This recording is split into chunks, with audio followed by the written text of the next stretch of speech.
میرے پیارے اسلامی بھائیوں اور مدنی چینل کے ناظرین، درود پاک پڑھنے کے بے شمار فضائل و برکات ہیں۔ مصطفیٰ جان رحمت صلی اللہ تعالیٰ علیہ وسلم کے بہت سارے فرامین ہمیں فضائل درود میں ملتے ہیں۔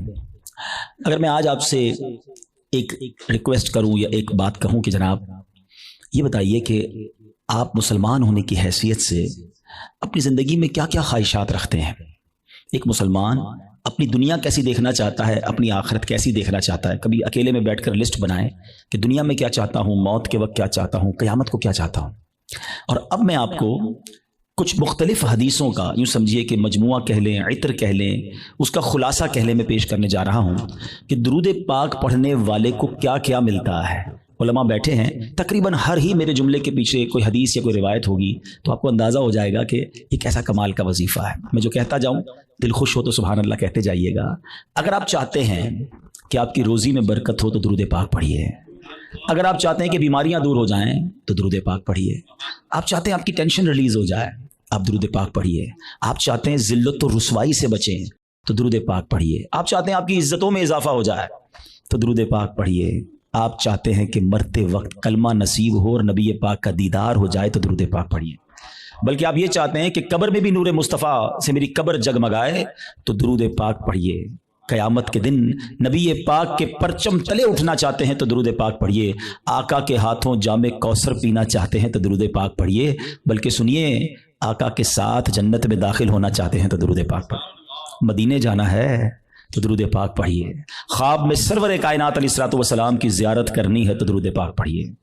مجھے بتائیے کچھ اور بچ گیا ہے زندگی میں؟ اور کچھ چاہیے ہے؟ اور کیا چاہیے ہمیں؟ روزی میں برکت ہو، ذلت و رسوائی سے بچوں، بیماریاں اتر جائیں، ٹینشن ریلیز ہو، اللہ عزتوں میں اضافہ کرے، کلمے والی موت ملے، آقا کا دیدار ہو اور جنت میں بھی نبی پاک ساتھ لے جائیں، جب تک زندہ رہوں مدینے جاتا رہوں۔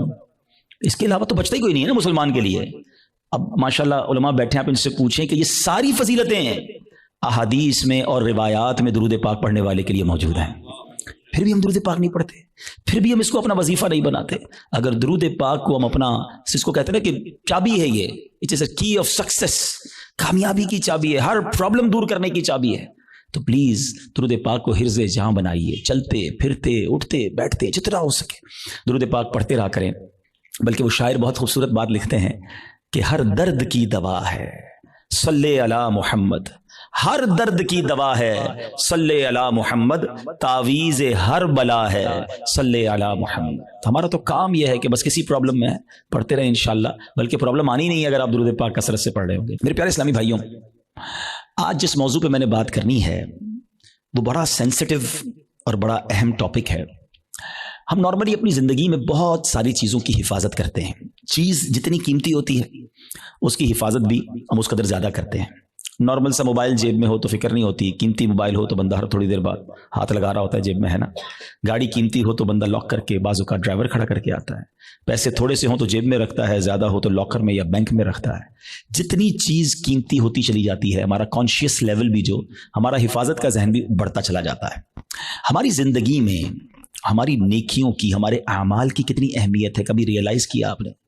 اول تو شیطان ہمیں نیکیاں کرنے نہیں دیتا، وہ چاہتا ہی نہیں ہم نیکیاں کریں، اور اگر کوئی نیکیاں کر لیتا ہے تو پھر اب اگلا وار شیطان کا یہ ہوتا ہے کہ کسی طرح اس کی نیکی برباد کرا دی جائے، اس کی نیکی ڈیلیٹ کروا دی جائے۔ ذرا اس کو ایک میں آپ کو یوں سمجھے کہ صورتحال آپ کے سامنے رکھتا ہوں، جس سے آپ کو یہ بات اور سمجھنے میں آسانی ہو جائے گی، پھر میں اپنے ٹاپک کی طرف آؤں گا۔ کہ ایک شخص تھا اور اس کے یہاں بچی کی ولادت ہوئی۔ ماں باپ کے یہاں جب بچی پیدا ہوتی ہے تو ماشاءاللہ محبت بھی لوگ کرنے والے کرتے ہیں، اور پھر اس کی پلاننگ بھی کرتے ہیں کہ بچی جب بڑی ہوگی تو میں نے اس کی خیر خواہی کرنی ہے، اس کی شادی کرنی ہے۔ تو اس شخص نے سوچا کہ کیوں نہ میں اپنی بچی کی شادی کے لیے، اس کے اچھے مستقبل کے لیے کچھ پیسے جمع کروں۔ اس نے ایک گھر میں صندوق بنایا اور روزانہ کے، مثال کے طور پہ سمجھاتا ہوں کہ روزانہ کے 100 روپے یا 200 روپے وہ اس صندوق میں ڈالنے لگا۔ اس نے کہا 20 سال میں تو پتہ نہیں کتنے پیسے ہو جائیں گے، سارے کام آسان ہو جائیں گے۔ 100 روپے 200 روپے روز ڈالتا تھا۔ کبھی کبھی جی چاہتا تھا کوئی اچھی چیز خریدے، کوئی باہر کا کھانا کھائے، مگر کہتا نہیں، بچی والے پیسے ڈالنے۔ اپنے دل کو مارتا رہا اور پیسے ڈالتا رہا۔ 20 ایئرز، 20 سال گزر گئے، صندوق بھر گیا۔ اس نے سوچا صندوق تو بھر گیا ہوگا، اب بچی بھی بڑی ہو گئی، کہا اب تو اس کی شادی کرنی ہے۔ اور اب اس والد نے اس باکس کو کھولا، سارے گھر والوں کو جمع کیا کہ آؤ میری 20 سال کی جو جمع پونجی ہے آج اس کو مل کے کاؤنٹ کرتے ہیں، ہزاروں لاکھوں روپے ہوں گے۔ جیسی صندوق کھولا نا، اس کا دل ہل گیا کہ ہوا یہ تھا کہ صندوق لکڑی کا تھا، اس میں کہیں سے ایک سوراخ ہو چکا تھا،